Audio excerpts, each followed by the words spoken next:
আজকের গুরুত্বপূর্ণ আঞ্চলিক সংবাদে সবাইকে জানাই স্বাগতম। আজ হলো 2 জানুয়ারি 17 পৌষ শুক্রবার।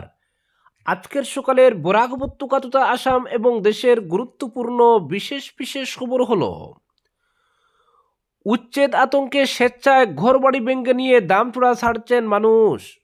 ছাত্রদের জন্য বাবু প্রকল্প, ফেব্রুয়ারিতে অরুণোদয়ে 8,000, বাড়ছে বৃদ্ধ পেনশন, ভবিষ্যতের গুচ্ছ পরিকল্পনা মুখ্যমন্ত্রীর।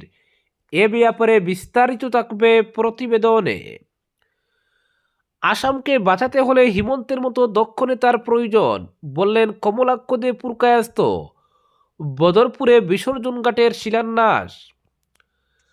কাছাড়ের 6 বিধানসভার 35 বিজেপি প্রত্যাশীর নাম গেল গুয়াহাটি। লক্ষ্মীপুর থেকে জমা পড়েনি আবেদন, প্রার্থিত্ব চাননি কমলাক্ষ অমরচাঁদ। বরাপানি পাঁচগ্রাম সড়কের টেন্ডার ফেব্রুয়ারিতে, 48 মাসে শেষ হবে কাজ। গুয়াহাটি থেকে বরাকে পৌঁছতে লাগবে মাত্র 6 ঘন্টা। এবং সর্বশেষ খবরটি হলো, ট্রাইব্যুনালে বিদেশি ঘোষণার 1 সপ্তাহের মধ্যেই পুশব্যাক। বিদেশি বহিষ্কারের নতুন নীতি, আগামী 5 বছর হবে বিতাড়ন। এবারে শুনুন বিস্তারিত খবর। দক্ষিণ হাইলাকান্দির মিজোরাম সীমান্ত এলাকার দামছড়া গ্রামের আতঙ্কিত জনগণ স্বেচ্ছায় ঘরবাড়ি ভেঙে নিয়ে নিরাপদ আশ্রয়ে ছুটছেন। বন বিভাগের ইনার লাইন সংরক্ষিত বনাঞ্চলে বসবাসরত সর্বমোট 522 পরিবারকে জমি ছাড়ার নির্দেশ জারি করেছে ইতিমধ্যে হাইলাকান্দির বন বিভাগ। গত সপ্তাহে গাড়মুড়া সংরক্ষিত বনাঞ্চলের দামছড়া গ্রামে স্থায়ীভাবে বসবাস করা পরিবারগুলিকে 1 মাসের মধ্যে জমি ছাড়ার নির্দেশ জারি করেছে হাইলাকান্দির বন বিভাগ। বিভাগীয় ডিএফও অখিল দত্তের স্বাক্ষরিত নোটিশ ইতিমধ্যে দামছড়ার 522টি পরিবারের হাতে পৌঁছে দেওয়া হয়েছে। নোটিশ পেয়ে আতঙ্কিত হয়ে পড়েছেন গ্রামের জনগণ। নোটিশ পাওয়া আতঙ্কিত জনগণের পাশে দাঁড়িয়ে উচ্ছেদ বন্ধ করা সহ আইনি লড়াই চালিয়ে যাওয়ার আশ্বাস দিয়ে দামছড়া গ্রামে সভা করেছিলেন কাটলিচুড়ার বিধায়ক সুজামুদ্দিন লস্কর। কিন্তু কিছুতেই গ্রামের মানুষ দুশ্চিন্তামুক্ত হতে পারছেন না। ইতিমধ্যেই নিজেদের ঘরবাড়ি ভেঙে ট্রাক বোঝাই করে মালামাল নিয়ে নিরাপদ আশ্রয়ের সন্ধানে ছুটতে শুরু করেছেন একাংশ মানুষ। অন্যদিকে আইনি সাহায্য নিতে গৌহাটি উচ্চ আদালতের শরণাপন্ন হয়ে প্রচেষ্টা চালানো হচ্ছে বলে জানা গেছে। তবে কিছুতেই আতঙ্কিত মানুষ আশ্বস্ত হতে পারছেন না। উচ্ছেদ যে হবেই এই আতঙ্ক তাড়া করছে গ্রামবাসীদের। হাইলাকান্দির বন বিভাগ 1 মাসের সময়সীমা বেঁধে দিয়ে নোটিশ প্রদান করেছে। জমি দখল সংক্রান্ত কারো কাছে যদি কোনো বৈধ কাগজপত্র থাকে তাহলে বন বিভাগের কাছে 15 দিনের মধ্যে জমা দিতে নির্দেশ দেওয়া হয়েছে। বিধায়ক সুজামুদ্দিন লস্কর ইতিমধ্যে জানিয়ে দিয়েছেন তিনি ইউডিএফ সুপ্রিমো মাওলানা বদরউদ্দিন আজমলের শরণাপন্ন হয়ে উচ্ছেদ বন্ধ করার দাবিতে মুখ্যমন্ত্রীর দ্বারস্থ হবেন। প্রয়োজনে তিনি উচ্ছেদ বন্ধ করতে আইনি লড়াই চালিয়ে যাবেন বলে জানিয়ে দিয়েছেন। শীতের মরশুমে উচ্ছেদ বন্ধ করা সহ যাদেরকে উচ্ছেদ করা হবে সেসব গ্রামবাসীদের পুনর্বাসন দেওয়ার দাবি জানিয়েছেন কাটলিচুড়ার বিধায়ক সুজামুদ্দিন লস্কর। পরবর্তী খবর, ছাত্রদের জন্য বাবু প্রকল্প, ফেব্রুয়ারিতে অরুণোদয়ে 8,000, বাড়ছে বৃদ্ধ পেনশন, ভবিষ্যতের গুচ্ছ পরিকল্পনা। ভোটের বছরের প্রথম দিনই জনকল্যাণমুখী গুচ্ছ প্রকল্প ঘোষণা করলেন মুখ্যমন্ত্রী। ছাত্রীদের জন্য মুখ্যমন্ত্রীর নিযুত ময়না প্রকল্পের আদলে এবার ছাত্রদের জন্য চালু হচ্ছে বাবু প্রকল্প, বাড়ছে বৃদ্ধ পেনশনও। ফেব্রুয়ারি মাসে বিহুর উপহার হিসেবে মহিলারা অরুণোদয় প্রকল্পে পাবেন 8,000 টাকা করে। তাছাড়া রেশনে 1 কেজি করে ডাল, চিনি এবং লবণ এখন থেকে মিলবে মাত্র 100 টাকায়। সতের ভক্তদের মাসে 1500 টাকা করে অর্থ সাহায্য দেওয়ার প্রকল্প আগামী কয়েকদিনের মধ্যে চালু করছে সরকার। 26-এর বিধানসভা ভোটের আগে সুবিধাভোগী সৃষ্টিতে জোর দিচ্ছে সরকার। এমনিতেই সুবিধাভোগীর সংখ্যা প্রায় 2 কোটিতে পৌঁছে গেছে, যারা বিনামূল্যের চাল থেকে শুরু করে অরুণোদয়, মহিলা উদ্যমিতা প্রকল্প, মুখ্যমন্ত্রীর আত্মনির্ভরশীল আসাম অভিযান, নিযুত ময়না প্রকল্প, বিনামূল্যে ভর্তি, মাধ্যমিক পরীক্ষার্থীদের অর্থ সাহায্য সহ বিভিন্ন প্রকল্পের সুবিধা পাচ্ছেন। কিন্তু ভোটের আগে নতুন করে আরও সুবিধাভোগী সৃষ্টি করছে সরকার, যাতে ভোটের বাজারে টান না পড়ে। ইংরেজি নববর্ষের প্রথম দিন মুখ্যমন্ত্রীর ঘোষণা, স্কুল কলেজের ছাত্রীদের নিযুত ময়না প্রকল্পের মতো এবার ছাত্রদের জন্য বাবু প্রকল্প চালু করছে সরকার। তিনি জানান, বাবু প্রকল্পের অধীনে স্নাতকোত্তর পর্যায়ের ছাত্রদের মাসে 2,000 টাকা করে এবং স্নাতক পর্যায়ের ছাত্রদের মাসে 1,000 টাকা করে দেওয়া হবে।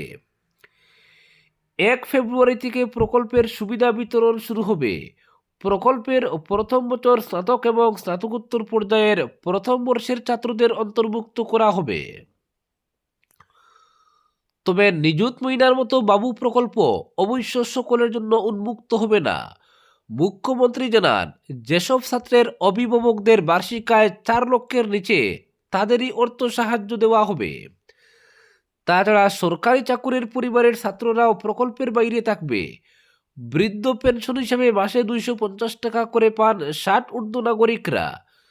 তবে পেনশনের পরিমাণ 250 টাকা থেকে বাড়িয়ে 400 টাকা করার কথাও ঘোষণা করেছেন মুখ্যমন্ত্রী। 17 ভক্তদের মাসে 1500 টাকা করে অর্থ সাহায্য দেবে সরকার। আগামী কয়েকদিনের মধ্যেই সেই প্রকল্পের সূচনা করার কথা জানিয়েছেন তিনি। রাজ্যের 38 লক্ষ পরিবারকে অরুণোদয় প্রকল্পে মাসে 1250 টাকা করে অর্থ সাহায্য দিচ্ছে সরকার। কিন্তু ভোটের বৈধ আচরণবিধি চলাকালীন অরুণোদয় প্রকল্পের সুবিধা বিতরণ নিয়ে আপত্তি উঠে। তাই ফেব্রুয়ারি মাসে বিহুর উপহার হিসেবে অরুণোদয় পরিবারগুলিকে একসঙ্গে 8,000 টাকা করে দেওয়ার সিদ্ধান্ত ঘোষণা করেছেন মুখ্যমন্ত্রী। তিনি জানান, জানুয়ারি মাসে অরুণোদয় প্রকল্পের অর্থ সাহায্য দেওয়া হবে না, কিন্তু ফেব্রুয়ারি মাসের 10 তারিখ একসঙ্গে দেওয়া হবে 8,000 টাকা করে। ভোটের পর মে মাস থেকে যথারীতি মাসে 1250 টাকা করে অর্থ সাহায্য পাবে অরুণোদয় প্রকল্পের আওতায় থাকা পরিবারগুলি। এছাড়া রেশনে বিনামূল্যে চালের সঙ্গে এখন থেকে 1 কেজি করে চিনি, ডাল এবং লবণ দেওয়া হচ্ছে রেহাই মূল্যে। এর জন্য 117 টাকা করে দিতে হয় রেশনের আওতায় থাকা পরিবারগুলিকে।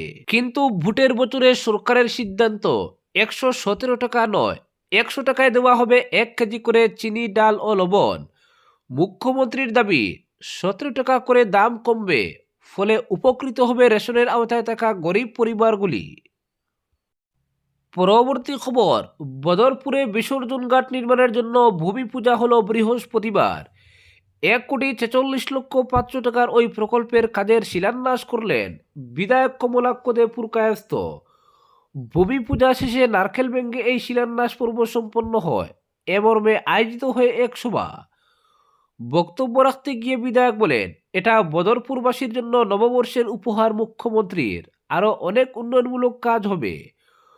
বদরপুরকে প্রকৃত অর্থে একটা শহর হিসেবে সাজিয়ে তোলা হবে। এজন্য তিনি মুখ্যমন্ত্রী হিমন্ত বিশ্ব শর্মার সঙ্গে কথা বলবেন। বক্তব্য প্রসঙ্গে তিনি বারবার মুখ্যমন্ত্রী হিমন্ত বিশ্ব শর্মার উন্নয়নমুখী কাজকর্মের প্রশংসা করেন। বলেন, বর্তমান সময়ে আসামকে বাঁচাতে হলে হিমন্ত বিশ্ব শর্মার মতো দক্ষ নেতার দরকার, নতুবা একদিন বাংলাদেশের মতো পরিস্থিতি হবে আসামে। তিনি বলেন, বদরপুর শহরে মাস্টার প্ল্যান, অডিটোরিয়াম এবং একটা পার্কের ব্যবস্থা করতে হবে। এ নিয়ে তিনি খুব শীঘ্রই মুখ্যমন্ত্রীর সঙ্গে কথা বলবেন। বিধায়ক বলেন, বদরপুরে বিসর্জন ঘাট নিয়ে সনাতনীদের একটা আবেগ ছিল।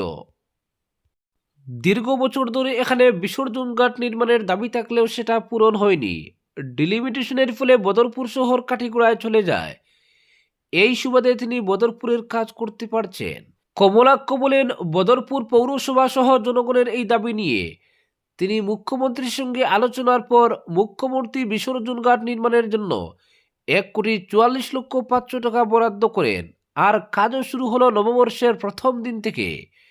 এটা বদরপুরবাসীর জন্য মুখ্যমন্ত্রীর নববর্ষের শুভেচ্ছা এবং উপহার। তিনি এও বলেন, নির্বাচনের আগে কাঠিগোড়ায় আরও অনেক কাজ হবে। বদরপুরে একটি স্টেডিয়াম নির্মাণের জন্য তিনি মুখ্যমন্ত্রীর সঙ্গে আলোচনা করবেন। তার কথায়, বর্তমান মুখ্যমন্ত্রী কাজের লোক, জনগণের উন্নয়ন চান বলেই সর্বত্র হিমন্ত জিন্দাবাদ শোনা যায়।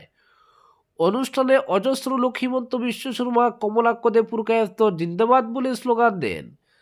আগামী নির্বাচনে কাটিগড়ায় কমলাক্ষকে বিজেপি টিকিট প্রদানের জন্য মুখ্যমন্ত্রীর কাছে দাবি জানান তারা। পরবর্তী খবর, কাছাড়ের 6 বিধানসভার 35 বিজেপি প্রত্যাশীর নাম গেল গুয়াহাটি। লক্ষ্মীপুর থেকে জমা পড়েনি আবেদন, প্রার্থিত্ব চাননি কমলাক্ষ অমর যাদব।